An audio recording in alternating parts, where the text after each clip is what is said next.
Gide est une filiale de GRDF qui a été créée en 2018 et on s'est engagé dans la démarche SEMAS l'année dernière, donc en 2020, à l'issue de deux sujets.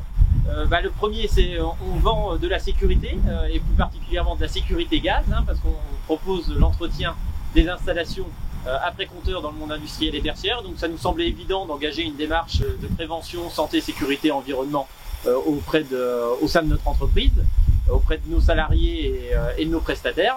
Ça, c'est le premier sujet. Le deuxième sujet, comme on intervient dans le monde industriel, c'est souvent des industries sensibles, souvent classées en Céveso, et qui ont un niveau d'exigence au niveau qualité important, et qui, pour la plupart, nous demandent une certification MAS pour intervenir sur le site.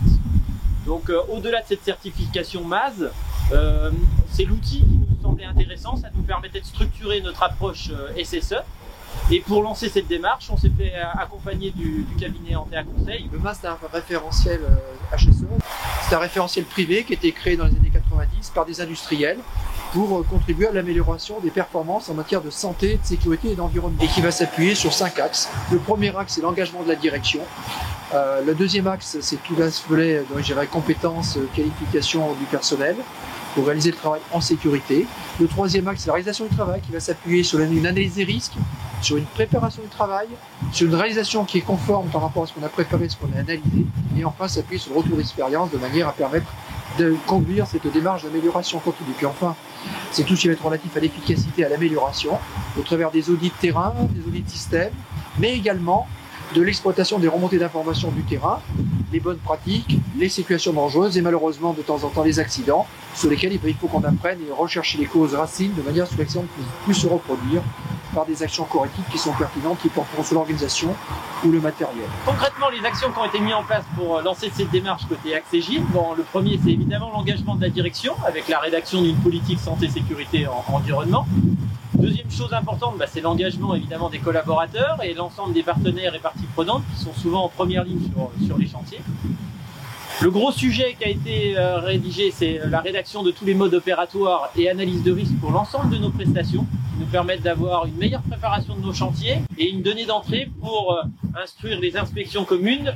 Le dernier sujet, c'est plutôt des outils classiques de mise en place de causeries avec des quarts d'heure sécurité, favoriser la remontée de situations dangereuses et la mise en place de tout un programme de visite de chantier pour rentrer dans une démarche d'amélioration continue autour de notre politique SSE. Alors, le MAS, c'est une approche qui est pragmatique et le terrain est essentiel. C'est pour cette raison que la partie audit terrain est très importante, que ce soit en audit de certification, mais que ce soit également dans le quotidien de l'entreprise. L'audit terrain, le but est effectivement de valider les pratiques de l'entreprise avec les équipes et d'impliquer les équipes dans cette démarche d'amélioration. C'est l'occasion de voir effectivement comment a été conduite l'analyse de risque, comment le travail est préparé, comment il est réalisé. Effectivement, de voir et de détecter, le cas échéant, les écarts entre ce qui a été préparé, ce qui a été analysé par rapport à la vraie vie opérationnelle, et puis pouvoir faire les ajustements ensemble de l'intervention. Et puis si des situations dangereuses sont constatées, c'est l'occasion effectivement de les voir, de les remonter, de les traiter. Donc les prochaines étapes côté Accès Gide pour le déploiement de la démarche, c'est toujours travailler sur l'appropriation de la démarche MAS auprès de nos collaborateurs et des différentes parties prenantes. Avec un élément important, ça va être fin mai, où on réunit l'ensemble de ces acteurs autour de la signature d'une charte et d'une convention pour la démarche MAS et notre politique santé, sécurité, environnement. Deuxième temps fort, ça sera cet été, avec un audit à blanc avec Franck Boulito pour voir si on est prêt, et avec, on espère, un audit de certification au deuxième semestre de l'année 2021. Donc l'audit de certification, c'est l'occasion pour l'entreprise effectivement de faire reconnaître les efforts qu'elle a engagés tout au long de cette démarche d'accompagnement, et puis c'est le lancement d'une nouvelle étape. L'audit de certification pour une entreprise dure environ une journée. La moitié c'est du terrain, l'autre moitié c'est du système.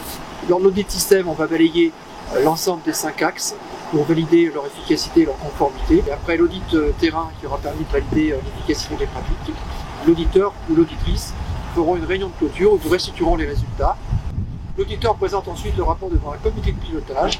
Il réalise sa présentation pour une vingtaine de minutes. Il présente l'audit terrain, l'audit système, les points forts, les points faibles. Il fait une proposition pour une certification.